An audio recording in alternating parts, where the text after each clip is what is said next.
अथना दखूली लिलमंतक़ा। वहीं Donald Trump तो डरा रहा है खुल्लम खुल्ला इजराइल को, कह रहा है अमरीकी यहूदियों ने अगर मुझे वोट नहीं दिया तो इजराइल ज़्यादा लंबे समय के लिए बचेगा नहीं।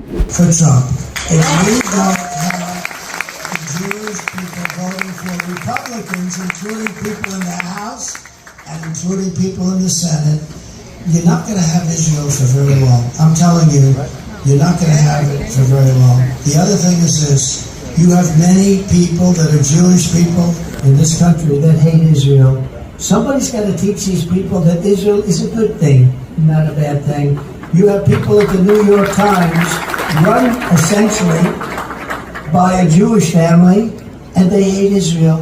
They treat them so badly. I read articles and now that I'm so into it, I read a lot. And I see things that you wouldn't have normally noticed. बड़ी खबर यह है कि हमास के लीडर और Islamic जिहाद के top leaders ने ईरान के सुप्रीम लीडर के साथ मुलाकात की है। अब इसके बाद इजराइल और अमेरिका के पेट का दर्द और बढ़ गया है। इराक की सरकार ने ईरान की गवर्नमेंट से कहा है कि आपके ग्रुप जो इराक में हैं, वो जो इराक में मौजूद अमेरिकी बेस के ऊपर हमला कर रहे हैं, ये बंद करवा दीजिए। ईरान के supreme leader Ayatollah Syed Ali खामनाई ने कहा है कि पहले फ़िलिस्तीन का मुद्दा सिर्फ मुसलमानों के लिए था, लेकिन फ़िलहाल ये फ़िलिस्तीन का मुद्दा पूरी दुनिया और इंसानियत का बन चुका है। वहीं मेरे दोस्तों, रूस के विदेश मंत्री सर्गेई लावरोव ने कहा है कि 7 अक्टूबर के हमले का रिप्लाई जिस तरह से इजराइल ने किया है, ये अनएक्सेप्टेबल है, ये जस्टिफाई हो ही नहीं रहा है और हमास को इजराइल ख़त्म कर ही नहीं सकता है। We are not seeing any prospects that this bloodshed will soon end. Prime Minister Netanyahu has said multiple times, responding to calls for a ceasefire, that he will not stop until Hamas is destroyed completely. And my opinion, and it is also the opinion of many of my colleagues, it is unrealistic to fully destroy an organization that has existed and that has sufficient. वहीं UN के अंदर रूस ने यह भी कहा कि जिस तरह से इंटरनेशनल फंडिंग को फिलिस्तीन के लिए इजराइल रोक रहा है और यूएन को टेररिस्ट लिस्ट में डाल रहा है, यूएन इसको रोके, इजराइल को रोके। गाज़ा के खान यूनिस के इलाके से जब इजराइल के फौजी निकले हैं तो 40 से ज़्यादा डेड बॉडीज़ वहां पाई गई हैं। वहीं इजराइल ने खान यूनिस और दूसरे इलाकों में मौजूद जो कब्रिस्तान थे, उन कब्रिस्तान को भी मिटा दिया है।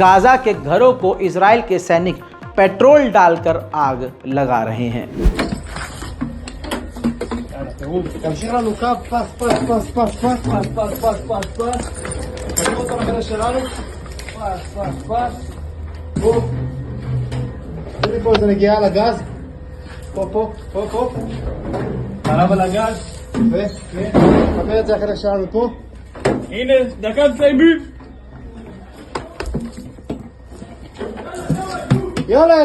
गाज़ा का सबसे पुराना चर्च सेंट फोस्फोरियस, जो गज़ा का सबसे पुराना गिरजाघर था, सबसे पुराना, उसके भी ऊपर इजराइल ने बमबारी की है।